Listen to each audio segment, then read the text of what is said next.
Bismillahirrahmanirrahim. Assalamualaikum warahmatullahi wabarakatuh. Selamat pagi saudara-saudara sekalian. Bagaimana kabar kalian hari ini? Semoga sehat selalu dan tetap semangat. Amin ya robbal alamin. Sebelum kita mulai pelajaran sejarah kebudayaan Islam kelas 5, terlebih dahulu kita berdoa bersama-sama agar kita mendapatkan ilmu yang manfaat dan barokah. Bismillahirrahmanirrahim. Raditu billahi rabba wa bil islami dina wa bi muhammadin nabiyya wa rasula. Rabbi zidni ilma warzuqni fahma. Birahmatika ya arhamar rahimin. Amin. Pada pertemuan yang lalu kita sudah membahas tentang pelajaran 5 akhir hayat Nabi Muhammad SAW. Poin A, Rasulullah SAW menunaikan ibadah haji ke Baitullah. Apakah kalian tahu bagaimanakah tata cara ibadah haji yang dilakukan oleh Rasulullah SAW? Ibadah haji yang dilakukan oleh Rasulullah SAW ketika haji wada, yaitu Rasulullah SAW melaksanakan ihram sejak tiba di Dzulhulaifah setelah sholat zuhur dan asar dikosor atau diringkas. Beliau membaca talbiyah untuk memulai haji dan umroh. Kemudian beliau keluar mengendarai untanya yang bernama Al-Qaswa sambil mengucapkan talbiyah labbaik Allahumma labbaik terus menerus hingga mendekati Mekah. Rasulullah SAW singgah dan bermalam di Dzituwa. Setelah sholat subuh dan mandi, beliau memasuki Mekah. Beliau menempuh perjalanan itu selama 8 malam. Setibanya di Mekah, beliau langsung memasuki Masjidil Haram dan melakukan tawaf. Tawaf itu mengelilingi Ka'bah, lalu melakukan sa'i antara Safa dan Marwah. Sa'i itu lari-lari kecil tanpa bertahallul atau bercukur, karena beliau melakukan haji qiron atau haji dan umroh.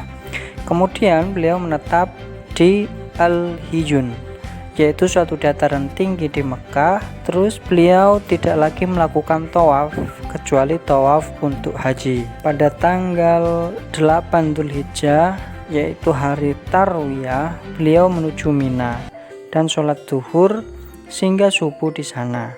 Ketika matahari tergelincir, beliau berangkat ke Arafah. Setibanya di Arafah, beliau memasuki tenda yang telah dipersiapkan dan wukuf di Arafah. Di Arafah inilah Rasulullah SAW menyampaikan khutbah di depan 124.000 umat Islam yang kemudian disebut sebagai khutbah wada. Selesai berkhutbah, Rasulullah SAW melaksanakan sholat zuhur dan asar secara jamak takdim atau jamak yang diawalkan. Sebelum matahari terbit, beliau berangkat dari Muzdalifah menuju Mina untuk melontar batu atau yang disebut dengan jumroh. Dari tempat jumroh, beliau menuju tempat penyembelihan kurban.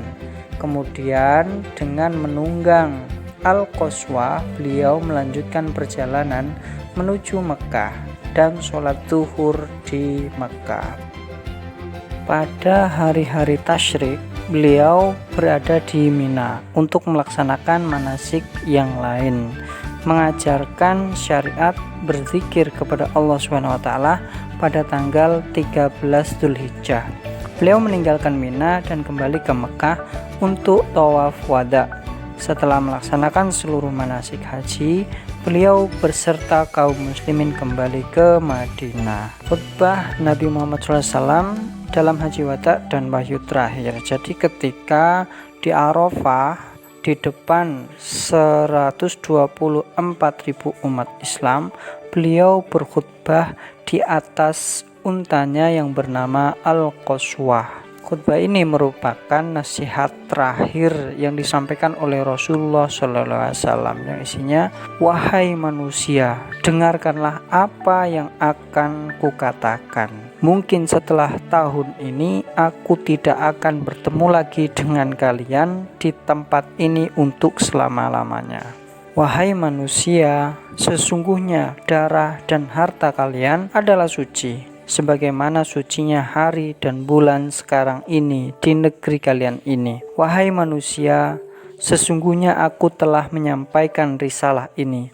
Aku tinggalkan 2 pusaka untuk kalian, yang apabila kalian berpegang teguh kepadanya, kalian tidak akan pernah tersesat, yaitu kitab Allah Subhanahu wa Ta'ala atau Al-Quran dan sunnah Rasulnya, yaitu sunnah dari Nabi Muhammad SAW. Wahai manusia, sembahlah Tuhanmu, dirikanlah sholat, bayarlah zakat, berpuasalah pada bulan Ramadan, pasti kalian akan selamat. Tunaikanlah ibadah haji dan taatilah pemimpin kalian, niscaya kalian akan masuk surga.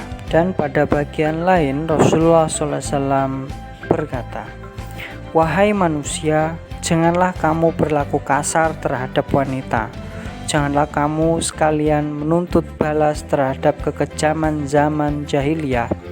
Janganlah kamu mengambil keuntungan dari uang yang kamu pinjamkan, dan janganlah kamu kembali menjadi kafir sepeninggalanku nanti. Sesungguhnya seorang muslim dengan muslim lain itu bersaudara. Oleh karena itu, haram seorang mengambil harta saudaranya kecuali dengan jalan yang hak atau jalan yang benar.